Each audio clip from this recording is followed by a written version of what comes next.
എന്നാളും ആ 40 പേരും പൂമരം കൊണ്ട് കപ്പലുണ്ടാക്കി. കപ്പലിലാണേ ആ കുപ്പായക്കാരി പങ്കായം പൊക്കി. ഞാനൊന്നു നോക്കി അവൾ എന്നെയും നോക്കി. 40 പേരും ശിഷ്യന്മാരും ഒന്നിച്ചു നോക്കി.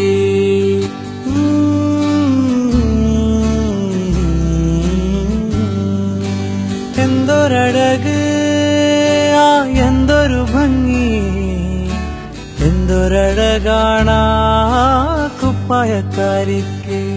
എൻ പ്രിയയല്ലേ, പ്രിയ കാമിനിയല്ലേ, എന്റെ ഹൃദയം നീ കവർന്നെടുത്തില്ലേ. ഞാനും എല്ലാളും ആ 40 പേരും പൂമരം കൊണ്ട് കപ്പലുണ്ടാക്കി. ഞാനും എല്ലാളും ആ 40 പേരും പൂമരം കൊണ്ട് കപ്പലുണ്ടാക്കി. പൂമരം കൊണ്ട് കപ്പലുണ്ടാക്കി.